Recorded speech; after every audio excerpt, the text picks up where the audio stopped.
Hello, welcome to another classic COH2 matchup. Soviets versus Oster, Cruzz versus WewE. So, should be a good game. Cruzz is very good, and WewE is also very good. And it looks like he is actually doing some tech faking. I know I talk about that in just about all of my games, and we finally see it here.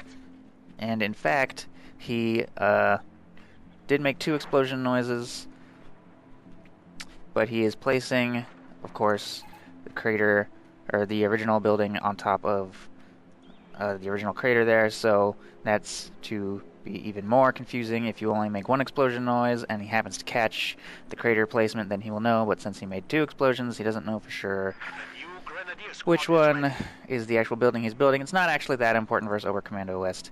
Versus Oster. Anyway, it is important versus Oberkommando West, but there's no reason not to do it versus whoever you're facing, so certainly a good habit to establish, and good job. Good job by the Soviet player, whose name I don't know how to pronounce. Cruzz making some pioneers and grenadiers and heading for his side of the hedges. We also see a conscript, double conscript start from the Soviet player, moving across the right side. And it actually looks like we're going to see a penal battalion, which is very unusual. Penal battalions are pretty much considered the worst infantry in the game right now, if I had to choose. For their cost, that is. Obviously, you're not going to try to win a game spamming rear echelon troops or combat engineers, but for the unit that is actually intended to be general infantry, penal battalions perform the worst, and that's mostly because of their lack of any actual useful abilities or upgrades. So they start out kind of okay and then don't scale at all. The flamethrower is the worst upgrade on infantry you can get because of how dangerous it is to the people carrying them. They can explode and crit and kill all of your own guys. It's also only good at short to medium range, and it's unreliable damage. And as far as abilities, they do have Ura, which is nice, but conscripts also have that. Trip players are a joke because they do nothing, and satchel charges, a very niche ability. Not very useful for winning engagements, only useful for blowing up entrenched positions, so that leaves penals in a pretty bad spot, especially since their rifle damage is nothing all too impressive either. It makes them useful pretty much only for clown carring around in an M3, which is presumably what he's going to try to do. But again, you can do the same thing with some regular old combat engineers with a flamethrower, so they're pretty much just a redundant unit. So interesting to see him going with that penal / M3 start. Hopefully it will pay off for him, and we do have an engagement here in the north as the M3 and A1 faces off, or the M3 and penals face off against some grenadiers and pioneers. It looks like the advantage will go to the Soviets here if the M3 can convince those pioneers and grenadiers to retreat. He does close into minimum range, forcing those to retreat, so good work there. However, the Oster player, Cruzz, is moving up for the cutoff, and he will get that cutoff as he also controls the central victory point, which is another critical part of cutting off the resources on the right. That M3 gets way too close to that grenadier squad. Faust goes out, and that is a dead M3. Maybe he does need to get a few more bullets fired on it. He has two squads there. Come on, get that thing destroyed. The engine's destroyed, so it's certainly not going anywhere anytime soon. And I think he's actually chosen to shoot at the conscripts instead of the scout car because he knows that it can't possibly escape, and he does need to focus on winning that infantry engagement.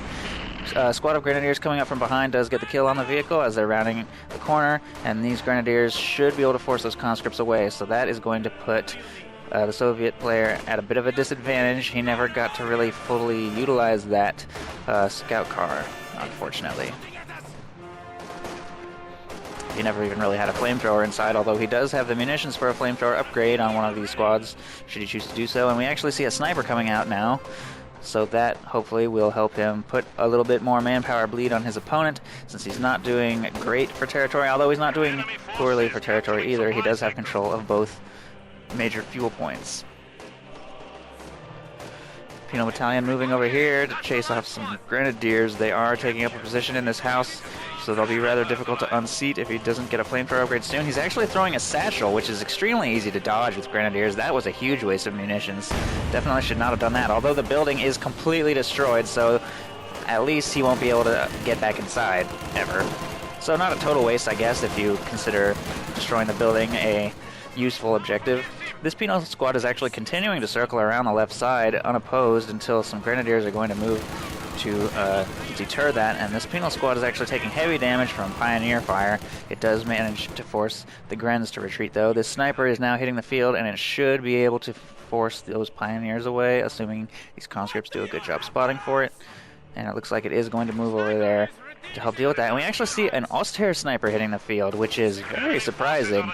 He knows his opponent has access to scout cars and is spamming infantry, and he didn't know that his opponent had a sniper yet, so somewhat surprised to see that, although almost takes out that penal squad. Unfortunately, the sniper did not get one final shot off. 2 kills on that sniper now. Over here, this sniper has yet to reveal itself. It looks like the conscripts alone were sufficient to chase those Pioneers away. I'm not sure what these explosions are. Yeah, I don't know what happened there. I have the men ready. Our territory is falling into enemy hands.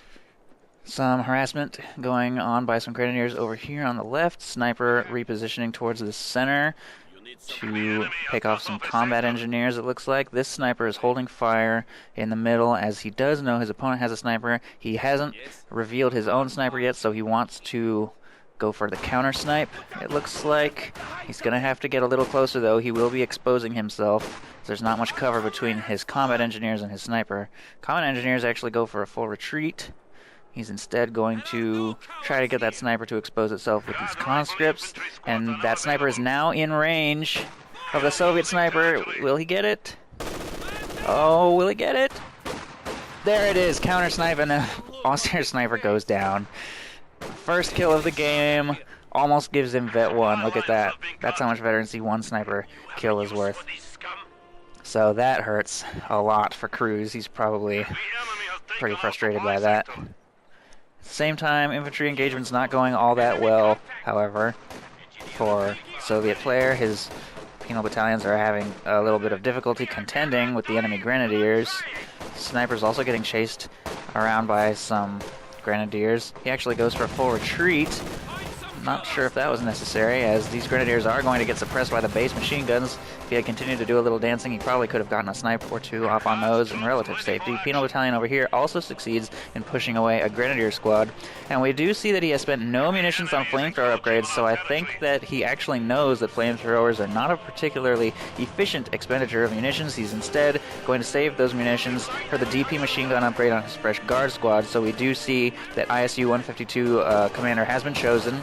He's going to be playing the long game, hoping to get out some heavy assault guns as the game goes on. And playing the long game on Langreskaya is always a good idea, because there's almost no chance of you holding all 3 victory points and winning in the earlier mid-game. So definitely a good decision by the Soviet player there. If we take a look at Cruzz, we don't see a doctrine chosen yet. He has access to Ostrop and Spearhead and Mechanized Assault. I'm thinking we'll probably see... I don't know. I'm not sure what he's going to go with. Mechanized Assault is good, of course, for the Stug E's and Tigers against US. Against Soviets, maybe not so good. I'd be quite surprised to see Ostrop and Doctrine. I'd be very surprised to see that. So if I had to guess, I would say he's probably going to go with Spearhead for the recon and frag bombs, Panzer Tactician, all that stuff. Although the mortar half-track, not necessarily that useful. So I don't know. We'll see what he chooses.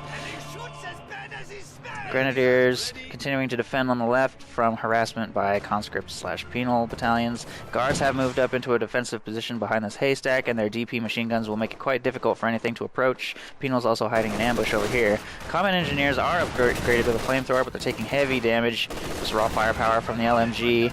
They will be forced to retreat. They may not even escape, although those conscripts hopefully will do a good job of drawing fire. Yes, the grenadiers are firing on the conscripts now. So good play there. He's now going to move away and harass the fuel, forcing him to chase. More grenadiers defending over here. And it looks like the Soviet is getting a little bit overly aggressive. There's not really much chance of accomplishing much with a push like this. There's a lot of pressure to continue to be aggressive, but you don't actually gain all that much by circling around through here. It's easily defensible because of the cover and hedges and reinforcement in this area. And it can take a very long time for you to retreat and then make it back to the field. Another satchel charge going out. Oh, he actually changes his mind. He started the satchel animation and then canceled out purely to convince his opponent to leave the building, and it did work. So, nice mind games there. And this will actually, taking this strategic point, will actually connect him to this fuel over here, despite being cut off up here. So this push actually will grant him a little bit of fuel income if he can manage to get that point captured and hold on to this strategic point for just a little longer. And he does manage to get it captured, although his retreat path is now cut off by a lot of grenadiers and pioneers and such, and the cutoff is getting retaken as well. The DP machine gun guards are going to do pretty good damage at range, but they are severely outnumbered. Rifle grenade also goes out. Nice dodge, though. He will be able to get that squad out of there, but he has lost that strategic point, so this fuel is cut off once again. He got a little bit of benefit out of it, and he certainly is doing excellent for map control. That is 32 fuel coming in now, even after being cut off. He is up to 240. It doesn't look like he has any intention of teching to tier 3, but I don't know if he really wants to wait for 12 command points before he spends any fuel, because he's already got 240 fuel. He could easily pump out some medium tanks before he needs to worry about getting an ISU on the field. But if he chooses to stockpile for the entire game, it's entirely possible that he could be calling out 2 or even 3 of these. So we'll see what he chooses to do. Soviet Sniper, freshly reinforced, is making its way to the left side, and it looks like it will be able to grab a few kills on these Panzer Grenadiers, almost netting at Vet 2 or Vet 1 after a single shot, and he will immediately retreat, not wanting to take any further casualties from that sniper. So good sniper positioning there. Putting a lot of pressure on the left side will prevent Cruzz from expanding too hard into the right. He is sending 1 squad of Grenadiers to harass, which is always important. Actually, it looks like he's sending 3 squads, so it will not just be harassment, it will be a full-on push. And remember that if you send only 1 squad, there's not that much pressure on your opponent to try to stop you. If you send 3 squads, then your opponent will be forced to respond, so you can use that to your advantage. Send 1 squad if you don't want your opponent to respond particularly heavily, and send a lot of squads if you do.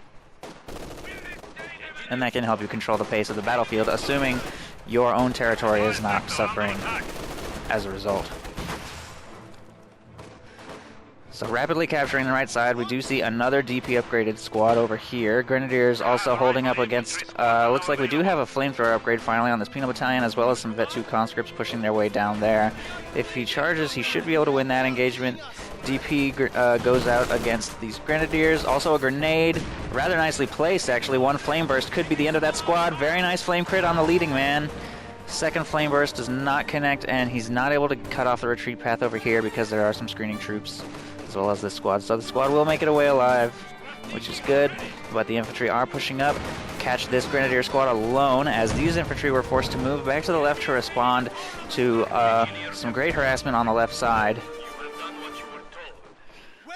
So it looks like, as far as map control, the Soviets are doing very nicely, maintaining control of both fuel points, both munitions points, and 2 of the 3 victory points, putting him well in the lead for resources. And while this map tends to favor the Axis, Cruzz will need to do a better job of holding his side of the map. Oh, and he just actually recovered a DP machine gun. That sucks. The thing about guards is they love to drop their weapons, because 2 of them hold PTRSs and 2 of them hold DP machine guns, which means as soon as your squad has is down to 4 members, any casualties after that has a chance of giving a weapon to the enemy, whereas most other squads in the game you have to lose. You have to be down to just 2 members remaining, or in the case of Panzerschreck squads for the Oberkommando West, the very last squad member is the only one who's going to drop the Panzerschreck. So actually, that's not necessarily true. I guess it comes down to who if the model holding the weapon dies. So every time that particular squad member dies, there is a chance of dropping the weapon, but statistically, the more squad members holding special weapons, the greater chance that they'll drop it. So guards suffer the worst in that regard.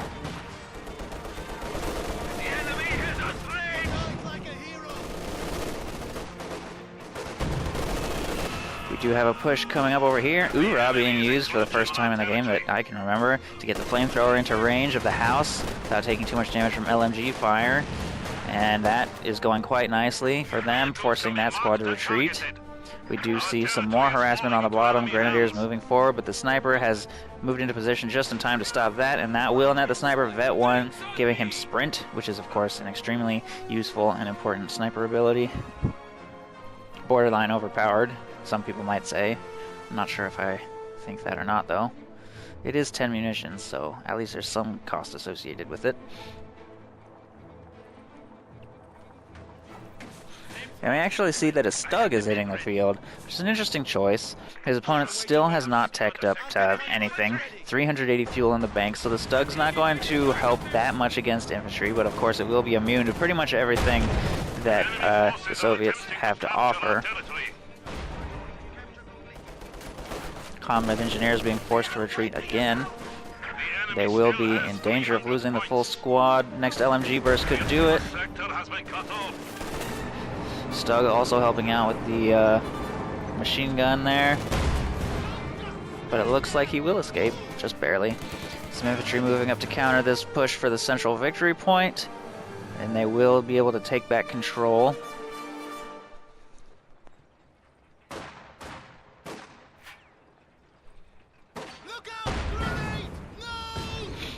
Grenade goes over the hedge, doing minimal damage. Actually, quite a large force of infantry moving up, or grouping up on this side of the hedge.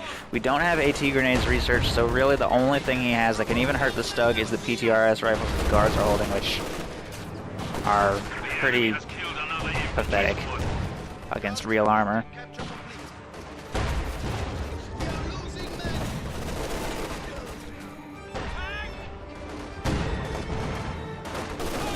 Big force of Grenadiers moving for the central victory point as well. They will easily be able to force back this group of infantry, and unfortunately the Soviets still only have 10 command points, so he won't be able to bring in an ISU, which is obviously what he needs right now to push back the superior firepower. His troops are just not cutting it. Penal battalions are not really able to contend with these long-range Grenadiers at this particular stage of the game. Guards are doing what they can, but he's actually lost one of his DP machine guns, and Grenadiers can easily outproduce Guards despite their slightly better long-range combat ability. Nice flame burst over here by these penals, though, forcing back Panzer Grenadiers. I guess Panzer Grenadiers actually have a good chance of contending with Penal Battalion for inefficient for what you spend. Panzer Grenadiers are also not particularly good general infantry right now, unless, of course, you give them the double Panzerschreck upgrade, and then you can use them as a anti-tank support team, but without any upgrades, they are just about useless.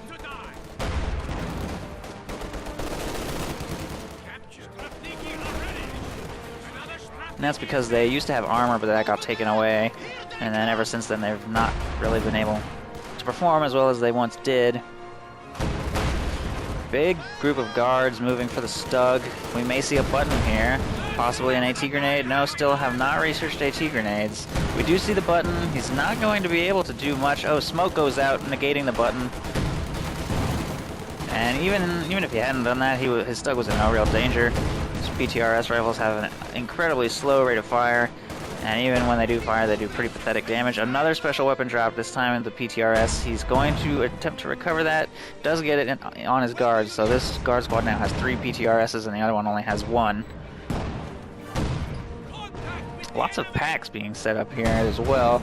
Does not want to get overrun by armor, that's for sure. He's investing quite a lot into anti-tank. In fact, he's getting 2 Stugs and 2 packs, so he's... I think he knows that his opponent is banking on either an ISU or T-34-85s. When you see guards, it's going to be one of those. He hasn't seen any 85s yet. If we look at his counter, he's up to 12, so he knows that his opponent is going to be at 12 soon if he's not already. So ISU should be hitting the field soon. T-34-85s would have been here already, so he probably knows that it is going to be an ISU, and that's going to come out right now. So there it is, and Cruzz has prepared very nicely for it. He's got 2 Stugs and 2 packs, and we'll see if that is enough to stop its incredible firepower.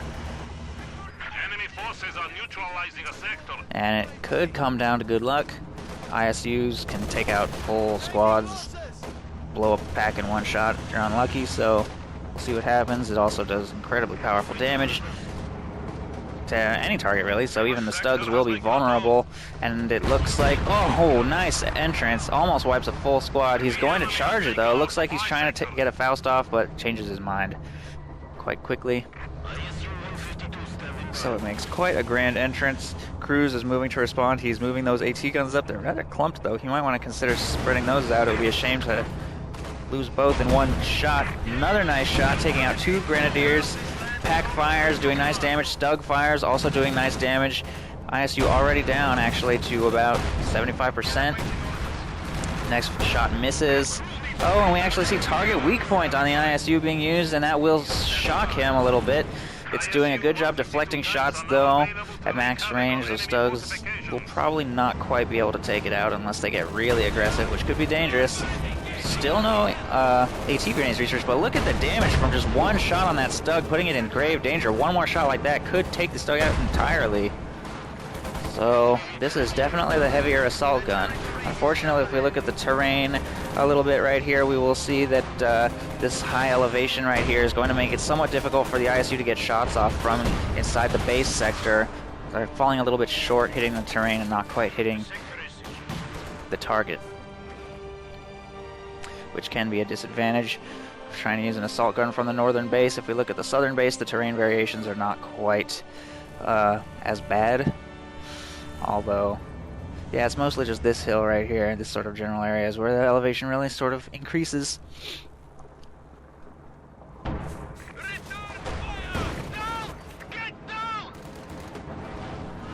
Guards being forced away by the combined efforts of some flamethrower grenadiers as well as the Stug. Looks like they should be just fine though.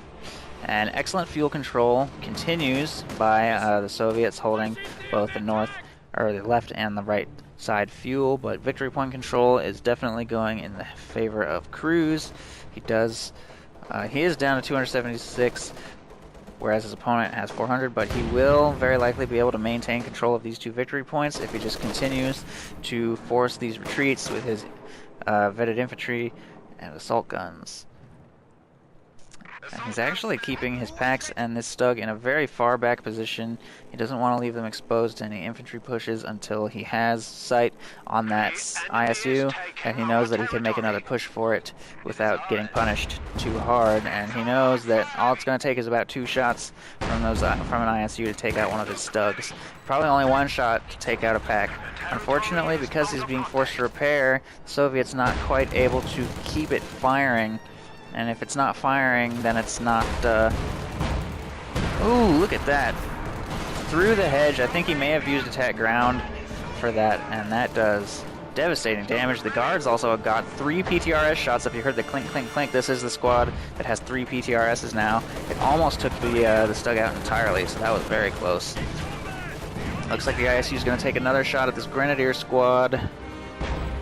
Oh, perfect. Whole squad down. And that's gonna happen. Squad wipes are... Ooh, Guard squad gets taken down in turn, though, by those Panzer Grenadiers.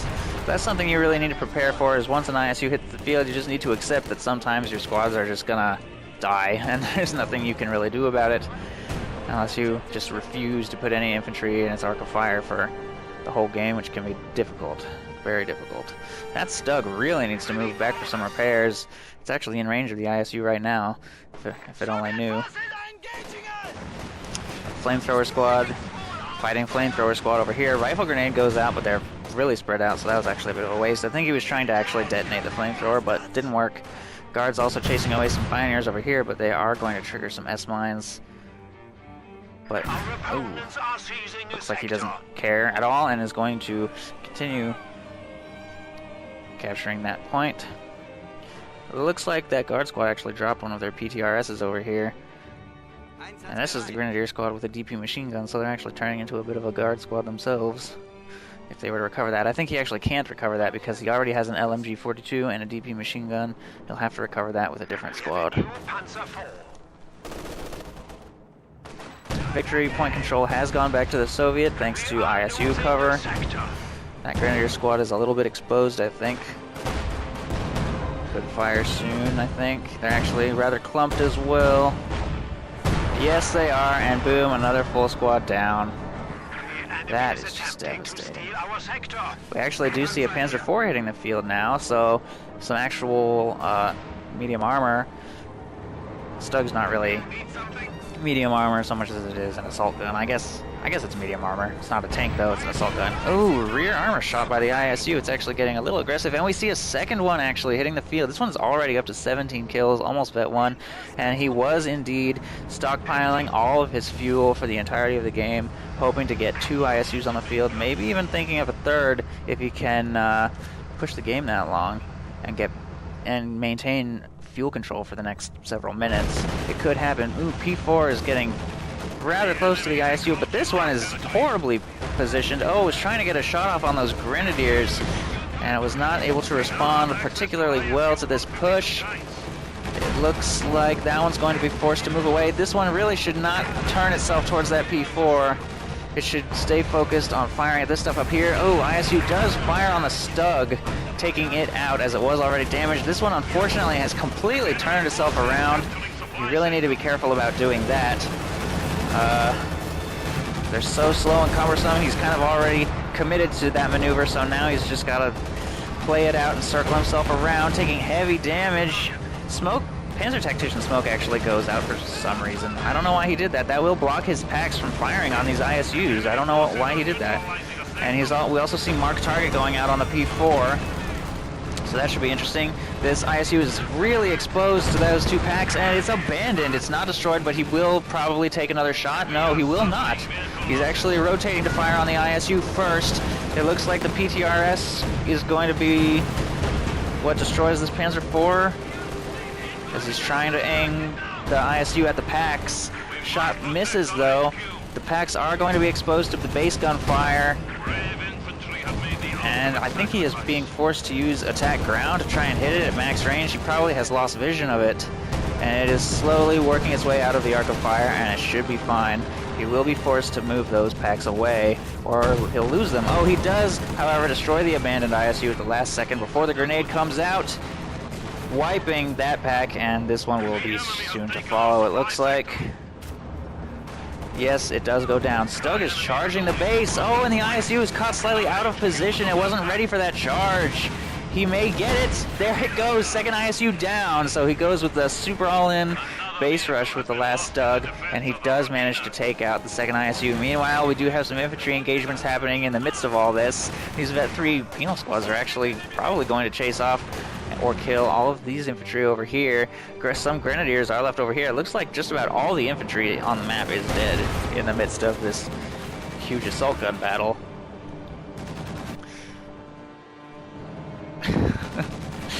Which is going to leave the Soviets with only a squad of guards and penals, and it's going to leave Cruzz with only some grenadiers, some fresh grenadiers, a lot of fresh grenadiers actually, due to his resource float. The Soviet himself is actually floating quite a bit as well. Unfortunately, he's not all that close to getting another ISU. He does have excellent map control, though. He's been able to maintain it despite all of these tank battles. The problem being that this enemy Stug is still alive and will be able to chase off these penals, especially as he's now Vet 2, and it's going to give him better rate of fire, probably better accuracy with the mounted machine gun, and he can't afford to leave that there capping under Stug fire. Rifle grenade going out on these guards, actually. Ooh, almost clearing the pack out entirely. He definitely should have chased those grenadiers away before crewing the pack. DP machine gun is doing nice damage, though. He actually throws a grenade to win himself the engagement, so interesting decision there. Stug is moving up, trying to prevent him from crewing those AT guns. That would be quite bad for Cruzz if those packs actually got crewed and reinforced and healed and such. The pack is actually coming dangerously close to wiping that squad out, but they do take cover behind the Special Rifle Command, and we do see a squad of Grenadiers moving up to take control of the pack, and it looks like he's going to try to take out these base buildings. There's very little defending right now. None of the Soviets' manpower is getting spent. He's continuing to fight only with a guard squad now that he lost that penal squad. Wow, devastating shot from the Stug. It just killed 5 guys with 1 shell. That was amazing. Jeez. Special Rifle Command is going to go down. The Soviet is just stubbornly refusing to bolster his forces with anything other than a new ISU, and he's just nowhere near it. Only 20 fuel coming in at this point. Cruzz's fresh forces of infantry crawling all over the field. just not sure what the Soviet is thinking. He really needed to make himself some new units, but now he's allowing himself to be bullied by a lone Stug. If only he had captured one of those packs a little bit earlier, gotten it remanned, he might not be in this situation right now. Even some conscripts would have been better than nothing. And we actually see that he's going with a support weapon Kampanaya. That's going to set him back by 50 fuel, putting that new building up, so there's no chance of an ISU now at this point. He is instead going to back tech to the ZIS divisional field gun, probably also get some Maxims? No, just getting 2 field guns. That seems like overkill to deal with 1 Vet 2 Stug. I think 1 would be sufficient to at least push it back. Then again, if he has to keep in mind that his opponent does now have 161 fuel, and he has seen Panzer Tacticians, so he knows some kind of heavy armor is on its way to the field. So a second field gun, I guess, makes sense, except for the fact that he has nothing else in his army except for 1 guard squad, which isn't really enough to fight anything by itself. And that's a huge manpower investment to get 2 anti-tank guns. That's 640 manpower, plus another 240 now going in on this Maxim. Grenadiers, meanwhile, have captured the entire map, and Pioneers, just everything totally unopposed, just crawling everywhere, retaking everything, and the Soviet is now in a lot of trouble that he lost those 2 ISUs and all of his infantry. Heavy machine gun team prepared for combat. Maxim also hitting the field. This field gun moving up will probably get a shot off on the Stug, which is immediately backing off. Nice damage, look at that. Might even get a second shot off actually at its current rate. Oh, but AT gun takes severe damage from a rifle grenade. Ooh, second shot does get off though, but the field gun will be cleared. There it goes.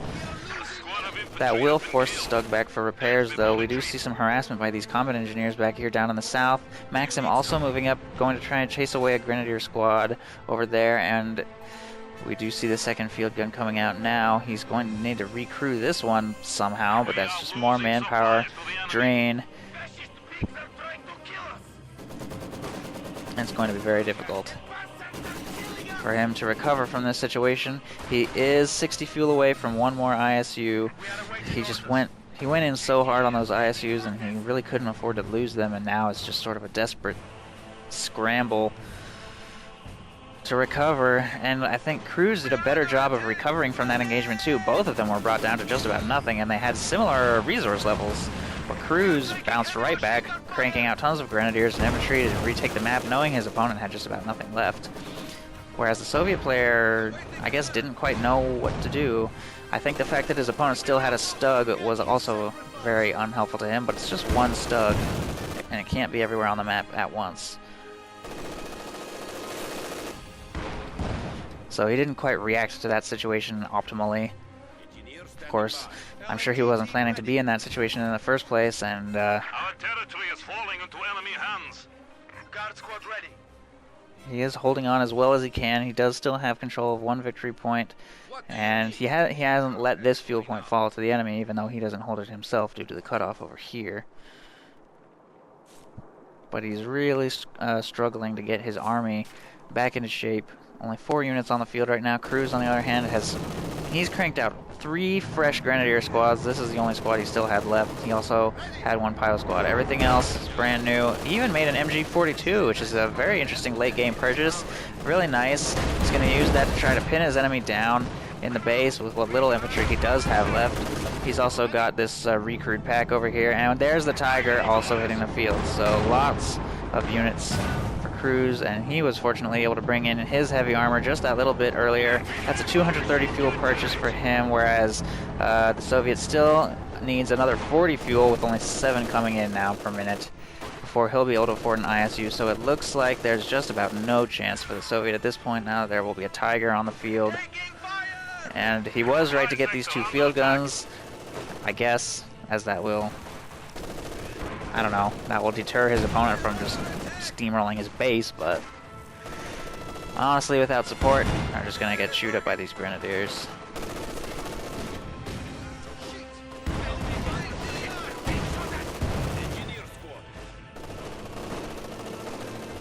And Cruzz is playing it safe at this point. No, he's in no rush.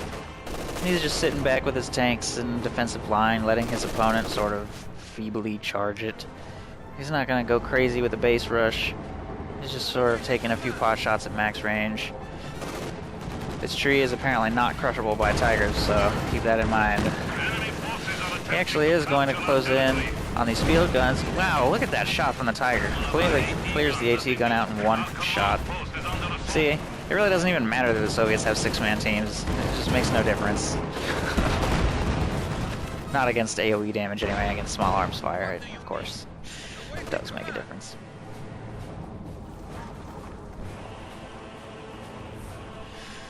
So the tiger is pretty satisfied with that little push and pulls itself back, and now it's just a matter of running out the clock. He does have 93 points remaining, and he does have control of all three, so it will be ticking down rather quickly at this point. Or no, excuse me, he actually has 200. Or yeah, Cruzz has 93 points remaining. He's got to eliminate 266 off of his opponents. So Soviet did come reasonably close, actually, to winning by victory points. Still had 100 to go. So Cruzz had a healthy pool of victory points to work with, assuming he didn't let all 3 victory points fall. Decent amount of time at the point when he did manage to push back and retake all the territory. And this field gun is utterly destroyed. This one is up to Vet 2, actually, dealing some very healthy damage now. And it is able to reinforce under fire. He actually could move this pack up and start popping away at these buildings, I guess. Although at this point it really doesn't matter.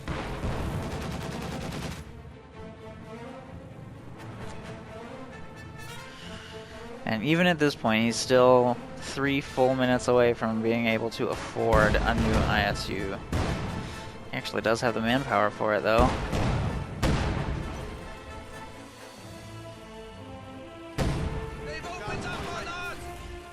And yeah, that's a shame. If he had held on to the fuel for just a little longer, if he had not lost this ISU to that Stug charge, I think this game could have played out very differently.